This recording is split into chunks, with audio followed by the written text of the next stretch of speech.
Halo semuanya, perkenalkan saya Betari Maharani dengan NIM 2305113861. Nah, tujuan saya membuat video ini yaitu untuk memenuhi tugas UAS mata kuliah kajian kebahasaan yang diampu oleh Bapak Dede Permana.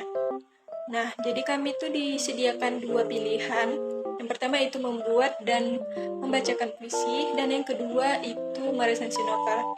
Nah, pada proyek ini saya memilih untuk meresensi novel. Untuk lebih lengkapnya, jangan lupa nonton video ini sampai akhir. Oke, jadi pada kali ini saya tuh mengangkat sebuah novel untuk diresensi. Novel ini tuh cukup terkenal, bahkan kayaknya terkenal banget. Dari pengarang yang terkenal banget juga. Dia merupakan penulis yang sangat terkenal di negara kita. Udah banyak banget karya-karyanya, bahkan karya-karya novelnya tuh beberapa tuh udah diangkat menjadi sebuah film gitu. Siapa lagi kalau bukan Terelie. Nah, jadi aku akan mengangkat sebuah novel dia untuk diresensi yang berjudul Hujan. Nah, jadi sebelum masuk ke resensinya, aku bakal jelasin latar belakang dari seorang Terelie ini. Terelie itu merupakan sebuah penulis yang besar, terkenal banget di Indonesia. Kayak siapa sih yang gak pernah dengar nama Terelie itu? Nah, dia ini memiliki nama asli yaitu Darwis, yang lahir pada tanggal 21 Mei 1979 di Kabupaten Lahat, Sumatera Selatan. Dia adalah anak keenam dari 7 bersaudara dari pasangan Pasai dan Bersam. Nah, kedua orang tuanya ini bekerja sebagai petani, guys. Nah, jadi guys, dia ini setelah menyelesaikan sekolahnya, dia tuh bukan langsung jadi penulis ya, melainkan dia tuh sempat bekerja sebagai akuntan di sebuah perusahaan gitu.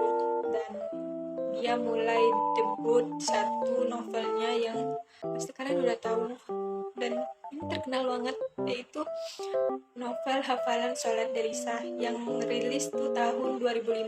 Kemudian karyanya ini udah diadaptasi menjadi film juga. Pasti kan udah nonton kan filmnya?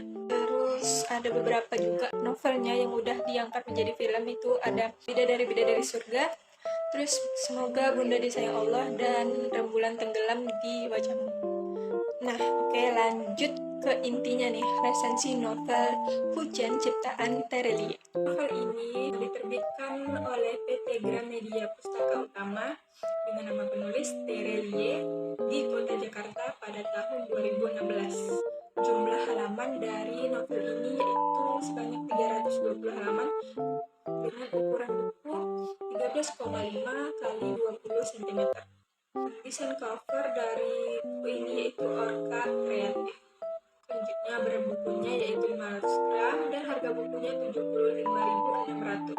Nah, sebelumnya aku tuh nggak punya novelnya, maaf sekali. Tapi kenapa aku tahu novel ini? Karena aku tuh dulu pernah membaca, aku pernah meminjam novel temen aku. Temen aku ini punya banyak banget novel, dan aku sempat minjam novel ini dan aku baca gitu.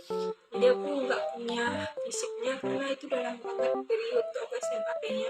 Nah, lanjut nih teman-teman ke penilaian kualitas buku novel Hujan ciptaan Terelie ini. Dari fisik sih, menurut aku buku ini tuh diterbitkan menggunakan kertas putih yang berkualitas dengan cetakan tinggi, karena aku lihat langsung gitu bukunya benar emang bagus banget dan kayaknya minim untuk terjadinya pudar gitu di tinta bukunya. Terus juga sampul atau cover dari buku ini tuh benar-benar mendeskripsikan banget tentang ilustrasinya. Hujan itu kan judulnya, jadi itu benar-benar mencerminkan banget isi dan tema dari buku novel ini. Simpel tapi nggak simpel banget gitu. Selanjutnya kita beralih dari isi novelnya. Dari kelebihannya dulu ya. Jadi menurut aku novel itu merupakan pilihan yang sangat tepat buat kalian yang pecinta buku yang menghargai karya yang sangat bermakna. Dan kandungan itu bukan cuma sekedar bacaan biasa, tapi menurut aku banyak banget pesan moral yang bisa kita ambil. Selain itu juga bisa menambah wawasan kita dengan luas tentang berbagai hal. Kekurangan dari novel ini itu sebenarnya dikit banget. Menurut aku ada terletak di karakter utamanya, yaitu namanya Lail. Dia itu kurang memperlihatkan intensi dia sebagai pemeran utama gitu. Itu kayak cuman gadis lemah yang kurang akan inisiatif atau kurang aktif gitu. Kalau misalnya Lail ini dijadikan seorang yang tough, kuat, dan banyak inisiatif, aktif gitu, pasti bakal lebih menarik lagi sih menurut aku. Lanjut ke unsur intrinsik dan ekstrinsik dari novel Hujan. Pertama aku akan membahas dulu unsur intrinsiknya ya. Jadi tema dari novel ini itu tentang romansa, terus tentang penggalan hidup juga sih. Terus untuk tokoh dan penokohannya cukup banyak. Aku bakal jelasin 5 aja mungkin ya. Peran utama itu ada Lail sebagai peran utama ya. Nah, cerita ini Lail itu seorang gadis yang mempunyai tekad dalam segala hal, yang relawan, yang suka membantu gitu. Pokoknya kisahnya itu benar-benar inspiratif banget. Terus selanjutnya ada Esok atau panggilan panjang itu Soke Batra. Dia ini anak bungsu dari 5 bersaudara. Dia ini merupakan anak yang cukup mandiri setelah kehilangan ayahnya. Dan juga dia itu cukup orang memiliki karakter yang sabar dan penyayang. Terus yang ketiga itu ada Mariam, sahabatnya Lail pemeran utama tadi. Mariam ini adalah teman sekamarnya Lail di panti asuhan, punya kepribadian yang lucu, konyol gitu. Terus alur cerita dari novel ini yaitu alur maju mundur. Nah, Terele ini menyusun novel Hujan dengan menggabungkan unsur-unsur pembangunnya melalui alur yang sangat beragam. Bisa kita lihat tuh dari perjalanan ceritanya yang dimulai daripada tahap klimaks, di mana tokoh utamanya si Lail ini tiba di pusat terapi yang tujuannya itu untuk melupakan hujan gitu. Terus selanjutnya cerita ini juga mengalir dan terus terstruktur dari awal sampai akhir, sangat-sangat progresif. Tapi nanti bakal ada juga momen atau kilas balik atau flashback gitu. Nah, latar dari novel ini tuh sangat beragam. Kita mulai dari latar tempat ya. Jadi latar tempat cerita di novel ini tuh bergerak di sejumlah lokasi yang beragam, mulai dari rumah sakit, stasiun kereta, stadion, taman, landmark, toko kue, terus panti sosial, sekolah, sampai tempat terapi gitu. Latar suasananya beragam juga, mulai dari sedih, senang, bahagia gitu ya. Terus yang terakhir latar waktu sangat bervariasi juga, mulai dari pagi ada, siang ada, sore ada, sampai malam hari juga ada gitu. Jadi dimensi waktunya tuh sangat banyak dan kaya gitu. Lanjut ke gaya bahasa. Gaya bahasanya ini benar-benar banyak banget. Majas dari novel ini tuh banyak banget. Tapi nggak mungkin aku sebutin semuanya, bakal aku sebutin beberapa aja gitu. Ada suatu kalimat kayak gini. Seolah aku hanya patung di kamar ini. Nah, kalimat itu bisa dikategorikan dalam gaya bahasa depersonifikasi karena dalam kutipan ini tuh terdapat ungkapan benda mati yang memiliki sifat seperti manusia gitu kan. Terus yang kedua ada kalimat Lail baik-baik saja kecuali betisnya yang terkena injakan sepatu penumpang lain terasa sakit serta lengannya yang terkena siraman coklat panas. Nah, pada kalimat ini tuh dapat dikategorikan sebagai gaya bahasa kontradiksi interminus karena dalam kutipannya tuh mengungkapkan sifatnya yang menyangkal gitu. Terus kalimat yang ketiga itu ada bangunan tangga darurat di belakangnya lenyap, ambruk ke bawah. Nah, kalimat ini itu dikategorikan sebagai gaya bahasa pleonasme karena dalam kutipan kalimat itu tuh mengungkapkan kata yang sebenarnya cukup mubazir gitu. Selanjutnya, sudut pandang yang digunakan pada novel ini itu adalah sudut pandang orang ketiga, di mana pengarang bersifat serba tahu, berada di luar cerita, dan dalam menggambarkan tokoh-tokohnya itu, pengarang itu menggunakan kata ganti dia. Nah, lanjut ke sinopsis dari novel ini, oke? Gini sinopsisnya, pada tahun 2024, di masa depan gitu ya, dunia itu udah masuk ke era dimana manusia itu telah digantikan oleh kemajuan ilmu pengetahuan dan teknologi yang sangat-sangat canggih. Nah, fokus ke cerita terletak pada si Lail ini guys. Dia adalah seorang gadis yang berusia 13 tahun. Jadi dia ini dulunya mengalami bencana gunung meletus dan gempa yang dahsyat dari pas hari pertama sekolahnya gitu. Nah, bencana ini tuh menghancurkan tempat tinggalnya, desanya, kotanya, dan sampai-sampai itu merenggut kedua orang tuanya. Tapi ada satu sosok yang namanya Esok itu, dia seorang pemuda yang berusia 15 tahun datang dan menyelamatkan si Lail ini pada saat bencana itu, guys. Lail ini kan udah kehilangan kedua orang tuanya, tapi alhamdulillah tuh Esok tuh masih punya seorang ibu, tapi ibunya itu harus kehilangan kakinya karena bencana itu, jadi harus diamputasi gitu. Jadi Lail dan Esok ini udah kayak kakak adik, sama-sama terus setelah peristiwa tragis itu. Nah, mereka itu tinggal bersama di pengungsian dan aktif membantu petugas pengungsian. Sehingga mereka berdua ini banyak dikenal orang-orang di sana karena dia benar-benar kayak relawan, termasuk relawan juga lah gitu. Mereka membantu gitu. Terus pemerintah tiba-tiba mengumumkan penutupan tempat pengungsian dan kemudian Lail dan Esok ini terpisah, guys. Lail tinggal di panti sosial dan Esok itu dia diadopsi oleh satu keluarga gitu. Meskipun terpisah, mereka tuh tetap kayak menjadwalkan untuk bertemu, bermain gitu setiap bulannya, yang sebenarnya selalu ditunggu oleh keduanya gitu. Tapi setelah beberapa lama jadwal pertemuan mereka tuh udah berubah banget karena Esok tuh melanjutkan pendidikannya di ibu kota. Jadi dia tuh cuma bisa ketemu di libur semester, nggak bisa lagi untuk setiap bulan ketemu, nggak bisa. Dan lanjut, Lail bersama teman sekamarnya yang namanya Mariam tadi, dia itu merupakan relawan juga di organisasi sebagai relawan yang termuda gitu.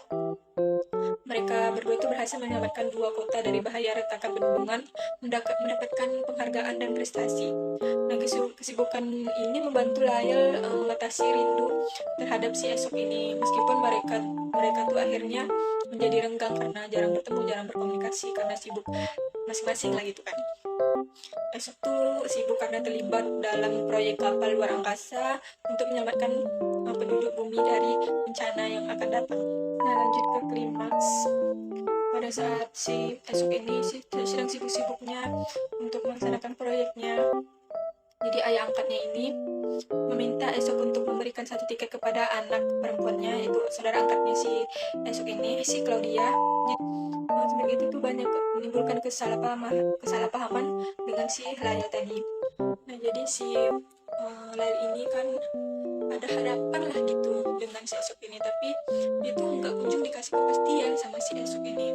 Dan kemudian pada akhirnya Lail tuh memutuskan untuk nggak menghubungi si Esok, sehingga dia tuh pergi ke ruang modifikasi ingatan untuk menghilangkan beban pikirannya dan menghilangkan kenangan dia sama Esok gitu. Nah, pasti kalian kepo kan sama kelanjutannya, tapi nggak akan aku cerita sampai akhir dan harus baca sendiri novelnya karena benar bagus banget, harus baca sendiri, oke? Jadi novel itu cocok banget buat kalian ramuan, buat kalian yang sulit untuk melupakan seseorang yang memiliki kenangan manis sebenarnya sama kalian, tapi terpaksa harus melupakannya gitu. Lanjut ke unsur ekstrinsik dari novel ini, bakal sebutin nilai moral dan sosial dari novel ini. Pertama itu nilai kasih sayang. Nilai kasih sayang yang dalam novel ini itu mencakup kepedulian kepada anak-anak, orang-orang tua, dan juga sahabat. Yang kedua ada nilai memaafkan. Ini itu termasuk aspek sosial yang ditekankan melakukan kesalahan, terus permintaan maaf dan pemberian maaf sebagai nilai penting. Terus yang ketiga, kepatuhan. Dalam konteks novel ini, patuhan anak terhadap perintah orang tua, baik ayah ataupun ibu, serta kepatuhan terhadap aturan itu benar-benar difokuskan banget. Dan selanjutnya, nilai kesopanan dan keramahan. Nilai-nilai seperti ini kan kayak tegur sapa, berbuat baik kepada orang lain, tata krama yang baik, keramahan, dan juga mudah bergaul, juga termasuk ke dalam ini ya. Terus musyawarah pendapat, jadi musyawarah yang cari diskusi terhadap masalah, mendengarkan dan menghargai pendapat orang lain, serta pengambilan keputusan secara bersama-sama. Terus ada gotong royong, juga rasa kemanusiaan, kebijaksanaan, dan menghargai orang lain, dan juga rasa tanggung jawab. Sekian guys dari resensi yang aku buat tadi. Apakah menarik? Apakah kalian tertarik untuk membaca novel Hujan ini? Pasti tertarik dong. Apalagi aku tuh tadi kan nggak baca sinopsis sampai akhir, jadi kalian harus baca sampai akhir sendiri. Oke? Terakhir, last but not least, aku bakal bacain simpulan dalam resensi ini ya. Nah, dalam novel Hujan karya Tireli ini, pembaca dihadirkan pada kisah hidup Lail, seorang gadis yang harus menghadapi bencana besar pada usia yang masih kecil banget, 13 tahun. Nah, terus melalui lika-liku perjalanan hidupnya. Dan Lail ini memiliki hubungan yang dekat kepada Esop, terus kepada Mariam juga. Dan juga banyak menggambarkan nilai-nilai kasih sayang, kepatuhan, gotong royong, dan kemanusiaan. Meskipun karakter Lail ini awal itu digambarkan seperti orang yang cengeng, tapi dia itu memiliki keberhasilannya dalam cerita karena tidak terlepas dari dukungan si Mariam sahabatnya. Terus di sisi lain ada sosok Esok, seorang pemuda dengan kisah tragis sama seperti Lail, terlibat dalam proyek luar angkasa untuk menyelamatkan umat manusia. Terus juga konflik yang muncul ketika Esok harus memilih antara tugasnya dengan hubungannya dengan Lail. Itu benar-benar menarik banget menurut aku. Nah, novel ini tuh nggak hanya menyentuh tentang aspek ilmu pengetahuan dan teknologi, tapi juga mengunggah pemikiran tentang hidup dan cinta. Meskipun memiliki kekurangan dalam pemaparan karakter ya, tapi Hujan itu berhasil menyampaikan pesan moral dan menyentuh para pembacanya. Tadi guys, udah bacain resensinya, kesimpulannya, bagaimana? Menarik nggak untuk kalian baca? Semoga menarik ya dan membantu kalian di novel satu ini. Oke, sekian dari aku. Mohon maaf apabila ada kesalahan dan terima kasih atas perhatian teman-teman semua. Assalamualaikum warahmatullahi wabarakatuh.